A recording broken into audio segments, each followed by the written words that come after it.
5 pro tips to help you instantly improve at FC24. I've seen a lot of comments, people saying that this is not a great year for them. It's a lot different this year. Let's talk about some ways you can instantly improve at this game. I wanted to make this kind of for all skill levels so everyone can kind of, get some good pieces of information for this video. Subscribe if you're new. We got gameplay stuff, market stuff, tutorials, the whole 9 yards, so it's not wasting more time. Let's just get into it. The very first thing that I want to talk about is first for a reason. If you're stuck in a rut in this game and you don't really know why, you just can't seem to win, this is probably going to be one of the most important things that you're doing that you should not be doing, and that is sprinting too much. You need to stop sprinting too much. It's a very natural thing to do. You want to kind of sprint into the space all the time. This is like one of the biggest tips because you don't realize how often you do it and how often it can mess you up. Look at this space right here. I've got Lizarazu in just an acre of space and I did not sprint at all. Now watch Diaby here. My co-op partner has some space but is just not sprinting at all. He's letting the play develop around you, especially this year with left stick dribbling being so insane. Let the play develop around you. Stop sprinting so much. That's gonna be one of the biggest things I can tell you immediately to stop doing. This is a problem that's very natural to have because you always want to just sprint. You want to go.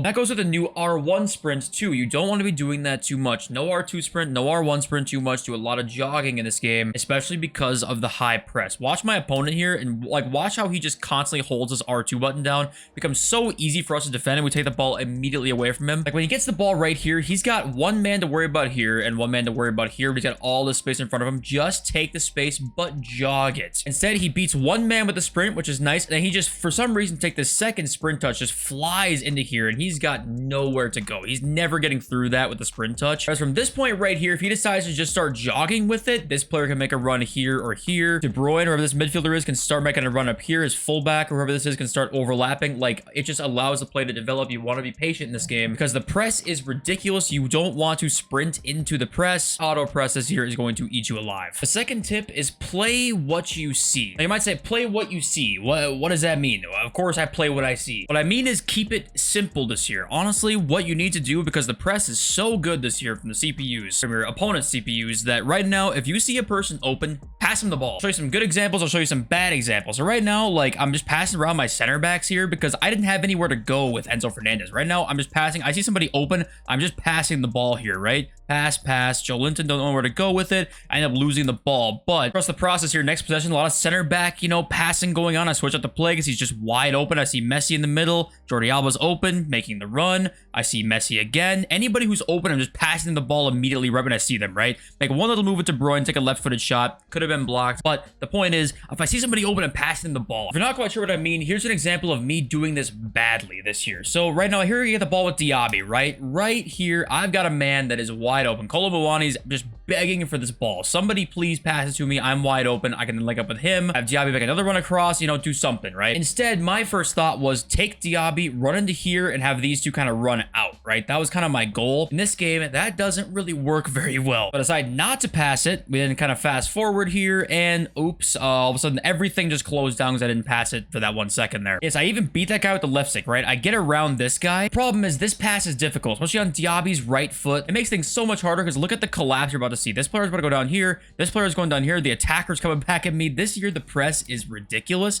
So watch as De Bruyne comes back. And all of a sudden, his whole team's back on defense because I didn't pass the ball up there. You got to play what you see in this game. Our third tip is going to be play styles. Now, most of you guys obviously know play styles are important in this game, but I'm saying this as a tip because I want you to understand just the sheer importance of this. The importance of play styles absolutely cannot be understated. They are legitimately just as important as stats, if not actually more important. They're not just a bonus. They're literally as important, if not more. N'Golo Kante, this card, I have not used somebody with Intercept Plus yet this year. This card with Intercept Plus is my favorite DM in the game, and it's not close. He intercepts everything. My Moussa Diaby has Quick Step Plus, and I also have him with a Deadeye, so he actually has 95 acceleration and sprint speed, so he is not maxed. And I'm playing against people who are, in Division 3-ish. Kyle Walker's at right back, obviously max pace. Diaby's faster than him because of his Quick Step Plus, even with the Deadeye. Things like that, you need to take into account playstyles more than you even realize. Lauren James has, I think, 63 agility. 63 agility on Lauren James. You think, Jesus Christ, she's not even usable, is she? But Rapid Plus, Quick Step, and also the first touch playstyle. I did not notice that dribbling, or sorry, that agility literally at all when I used her. I thought she was an amazing card with 63 agility. So that tells you anything at all. It tells you that if somebody has a really good playstyle, it can compensate for the bad stats. What are the best playstyles? Well, in my opinion, I think there's probably a few that are the best in this game, but they're all honestly pretty good in their own way. They've done a pretty good job balancing that this year. I think finesse shot is one of the top. 100% finesse shot plus is crazy. I think technical is really, really good. Technical, I think Lionel Messi, Bernardo Silva have it. You know, you can really feel on the ball. I think quick step plus is very, very good as well. I also think incisive pass is super duper good for midfielders. So there's a few playstyles that are probably just slightly better than others, but honestly, they all have their uses except for like long throw. Like what a useless playstyle. But anyway, you need to be looking at these so much this year. Number 4, let's stay on the screen and talk about using what you're comfortable with / what you're good at. I right now am in the 4-2-2. I've not figured out the exact perfect formation for this game yet. I really haven't. I like the 4-4-2 a lot, the 4-2-2, the 4-3-2-1. I like them a lot. There's no real consensus with the pros either, apart from the 5-back, which is now banned from pro tournaments. Outside of that, there's no real like definitive you need to use this formation, this tactic right now. So what you should be doing is use what you're used to, use what you're good at. It's good to take information or tactics from someone like me or another creator out there. Maybe those will work for you, but sometimes you just know what you like and know what you're good with. If you're good with balanced and forward runs, like just use that. I don't care if somebody said, hey, you gotta use fast build up and balance. It's the only way to do it. It's the meta. You might go and use that and just think it sucks. All right. You need to use what you think is good, what you're comfortable with, what you're used to, and go from there. Everybody plays a little bit differently, right? If you like bigger strikers, go ahead and get some on your team. If you're not good with smaller players and you got a Musa Diaby here who you packed and you think are obliged to use because he's 40k, get him out of your team. All right. If you don't think you're good with them, if you're not good with them, you don't like him, don't play him in your team because he's like a meta ratty player. He might not be that good for you. Number 5 tip, if you're familiar with the channel, you've heard me say this before a million times, and that is mentality. You've got to keep your head if you're losing. You got to keep your head if you're winning as well. FIFA is so much more of a mental game than people give it credit for, I think, honestly, which is kind of funny. Like, you'll watch this game back here. Julian Alvarez gets the first goal. You know, good for you, fuck ass. Let's keep it going. Nice Selly. Getting a little run with Gakpo here, going down the byline like an absolute rat. Little shitty goal. Not too bad. It's 1-1. Lautaro's dribbling up. Barella, nice touch from him. He goes Trivella near post. It's 2-1, and watch what he does when we get to 2-1. This man starts time wasting at minute 54. I mean, it's egregious behavior. Like, he's just running back to the goalkeeper, running back with the right back. He's tossing it to himself. Like, he's just holding it with the goalkeeper. I mean, this is just, it's terrible gameplay, all right? Terrible classic FIFA rat gameplay. You can so easily lose your head here. I understand how hard it is, believe me. I understand. But the more you can keep a level head, like, the actually better you're gonna play, right? Obviously, you're playing to your full potential if you're not clouded by rage all the time playing this game. And not to say I'm Buddha himself, but like, I've learned over the years to like really try and not get upset with the game. We come back, our first chance basically at 17 minutes later, get a little gritty on him, able to equalize it 2-2.